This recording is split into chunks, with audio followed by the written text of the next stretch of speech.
The Republican mayor of Tifton, Georgia, is now on this team. And there will be more new bipartisan friends joining us in the weeks ahead, because this is a campaign for everybody who longs for decency and sanity and competence and quality public service. So thank you for being a part of this team.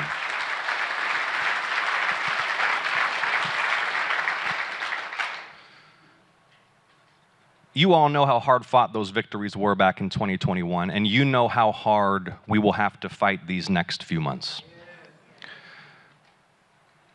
Because this scandal pinata, Mike Collins, right? Every time you shake Congressman Collins, new misdeeds fall out.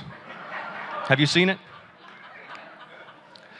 Mike Collins is pro-war. He's pro-tariffs. He's pro-cutting your health care. He's a bigot and a Trump puppet.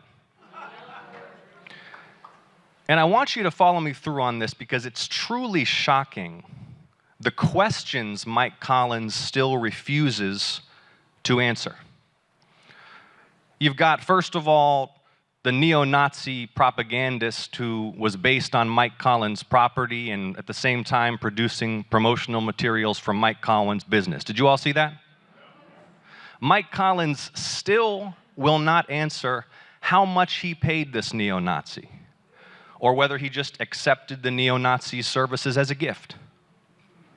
Then you've got the leaks out of the congressman's office, documenting that Mike Collins' office was briefing some of the most notorious white supremacists in America on their efforts on behalf of a prominent Holocaust denier. And let me be very clear about this, and for members of the press who are here, I want you to hear this very clearly. I want you to hear this very clearly. Congressman Mike Collins needs to release every communication, every email, every text message, every phone record, every encrypted chat message between his office, himself, his chief of staff, and those white supremacists, and he needs to release those communications today. Today.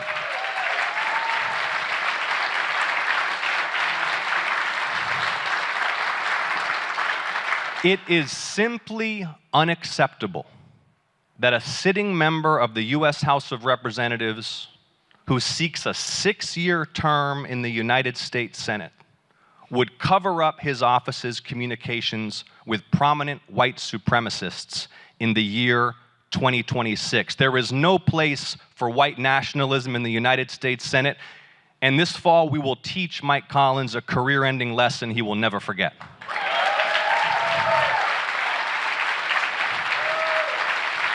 Okay, some of the communications between his office and these white supremacists, by the way, we're talking about like Nick Fuentes, Richard Spencer, who helped organize that hate march in Charlottesville. You all remember that? Yes. Mike Collins' office was briefing these white supremacists about the work Mike Collins' office was doing to support a Holocaust denier. This is something that a sitting member of Congress from Georgia was up to. Some of those records leaked, but he's hiding the rest of them. And so again, for members of the press, Mike Collins needs to come out today. He needs to release every email. He needs to release every text message. He needs to release every communication between his office and those white supremacists. But the other thing I just want to make sure that we're not losing focus on, there's Mike Collins and white nationalism. And then there's the daily pain that Georgians are feeling when just in the last few months, we've hit all-time high prices for rent, for groceries, for a meal out at a restaurant, the power bill, all-time highs in American history this summer. You remember the president promised to bring down prices on day one? Diesel's up about 47% since inauguration. It's more expensive than ever to buy a tractor for your farm, to buy school supplies for your kid. He promised to bring down prices on day one. What's the other promise he made? He said he wouldn't take us to war. He also said he would end the war in Ukraine, day one. And so I say all that to say you've got Mike Collins and white nationalism, then you have these broken promises and this failure from the White House, and I would address the president's few remaining supporters to contrast his promises with the results you've been delivered and to vote accordingly. Yeah, I think you...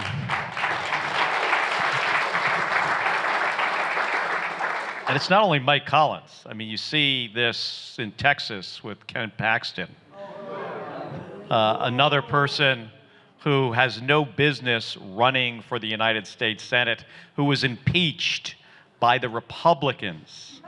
His own party impeached him because of corruption. So how'd this happen?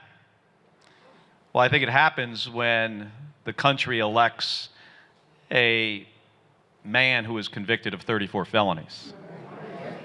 Sets the conditions for the Republican Party nominating people who have no business seeking these offices.